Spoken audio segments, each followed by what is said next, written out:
Hey everyone, I'm Flo, Dude is behind the camera. And have you ever made roast chicken and thought, you know, I don't really like white meat. I only really like dark meat. So we're gonna do roasted chicken thighs only in the Instant Pot. I have a roast chicken video that I did a few years ago and you can check that out. But this is essentially the same ingredients, but I'm doing it in the IP. And is my pot hot already, dude? Yes. Yay. So we got smart and preheated it before we started filming. So I'm having one of those days where I probably shouldn't be in the kitchen and I definitely shouldn't be wielding a knife, but dinner still needs to be made. So let's hope for the best. On a side note, if you are looking for the full recipes, they are available to my patrons on Patreon, and you can find out more in the description below. But let's get started. I have just over 3 pounds of chicken thighs, and I'm just gonna lightly salt them. And I'm lightly salting them because lately I've been finding that everything I'm cooking seems to be saltier.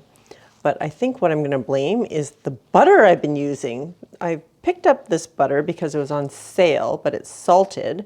And it just seems like everything I'm cooking is saltier whenever I use that butter. So, I don't know. We'll see. We'll see what happens with this dish. Dude will tell you in the taste at the end. I'm adding a tablespoon of oil and about a tablespoon of this salted butter. But if you have unsalted, use unsalted. The butter is melted. I'm going to add the chicken skin side down. I'm adding 5 pieces of chicken in there. Oh, this is like a giant thigh. Wow. I don't like it when, why is everything different sizes? It drives me crazy. Hey, just like people. Yes, people drive me crazy too. Chickens come in all sizes.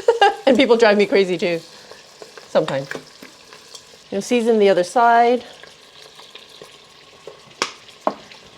And put the splatter screen on because I've noticed chicken tends to splatter a lot.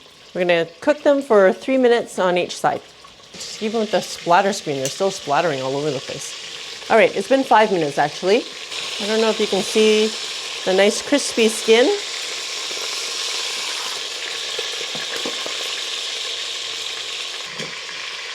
Okay. When you cook them long enough, the skin should release easily like that and it won't stick on the bottom. So 3 to 5 minutes is usually about the amount of time before you flip them. I'm going to remove these ones and work on this next batch.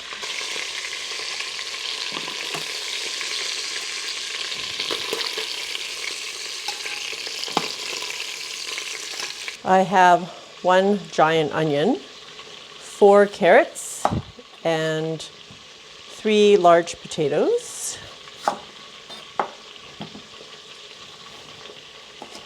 I'm just going to quarter these, not quarter, but quarter the halves, so like 8s.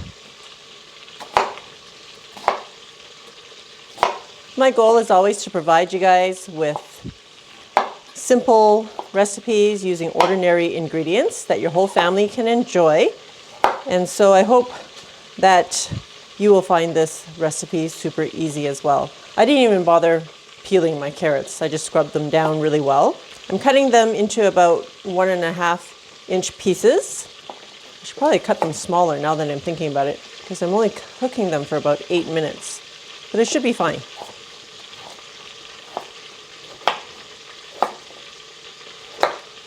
We're going to cut the potatoes in about the same size so that it all cooks evenly.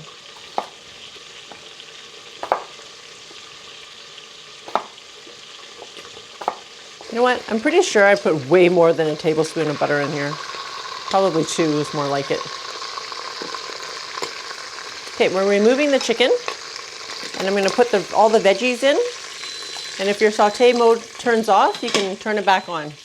All right, I'm tossing the onions in first. I'm gonna get those going a little bit first. Whoa. Okay, adding my carrots and potatoes.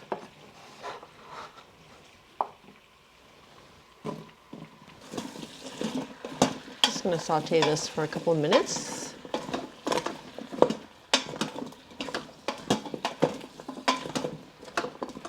Just going to add about half a teaspoon of salt, some pepper, about a teaspoon of thyme. And I do rub the thyme as I pinch it because that does release some more flavor. And about a teaspoon of dried parsley. Maybe 2. About 2 teaspoons of dried parsley.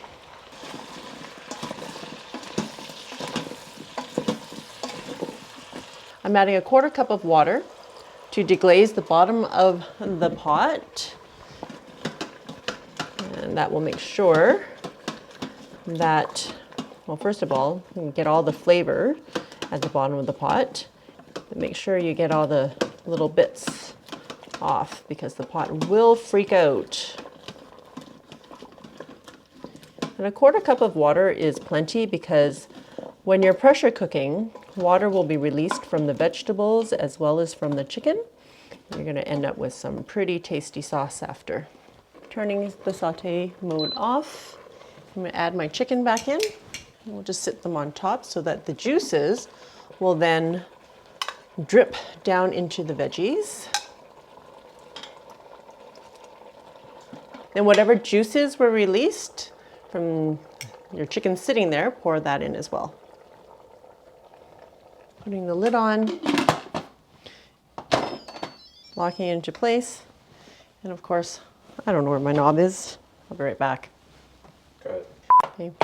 Sealing knob on sealing and pressure cook or manual high pressure for 8 minutes.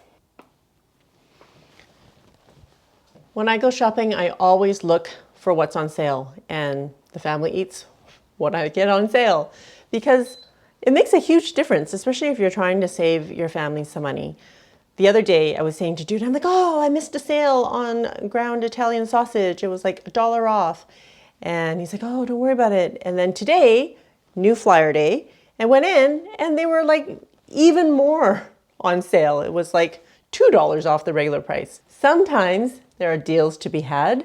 And if you're adaptable and you can change your recipes by just, tweaking here and there with depending on what you can find, there are a ton of delicious recipes that you can make. Right after a quick release. Oh, looks and smells delicious. I know that the skin is no longer crispy, but we're going to have to be okay with that tonight because we're in a bit of a hurry now. Our kids are both performing in their strings concert tonight at 2 different venues, so we're trying to get dinner on the table. But if you want to crisp up the skin, just put them under the broiler for 3 to 5 minutes and the skin will crisp right back up. We'll just plate one up for Dude. It's time for 1, 2, 3. The taste. I was gonna say, hey, but that would be the Fonz, and nobody remembers the Fonz. Anybody? What? All right, let's get into this chicken. Look at this thing. I would have liked it to be broiled to bring back the crispiness. I understand. But there's still gonna be a lot of flavor through that skin. All right, so let's cut into the chicken here. It's very fall off the bone tender. The juices, yes. All right, can you get that? Can you see that? Looks delicious. Okay, it's going in.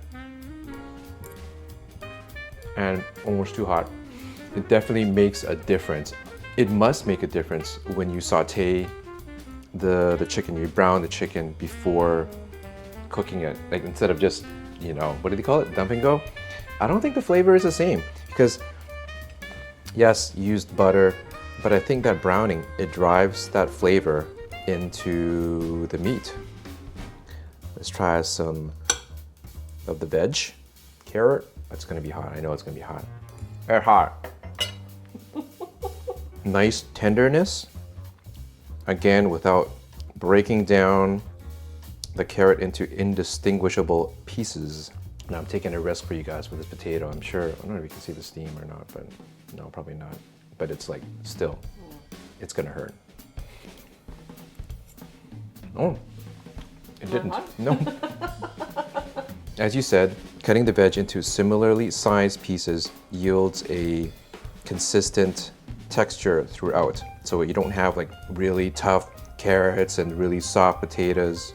They're all relatively the same level of tenderness, of doneness, and together, I'm looking forward to this meal, like I always do. I know you guys must think I'm like lying through my teeth, but it's good.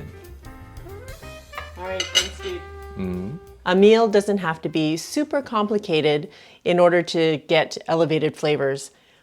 A simple recipe can get you really great flavors just by doing the extra, like browning the meat, using herbs and spices. If you like this video, please give me a thumbs up and subscribe to my channel. Till next time, be simple, ordinary, and joyful.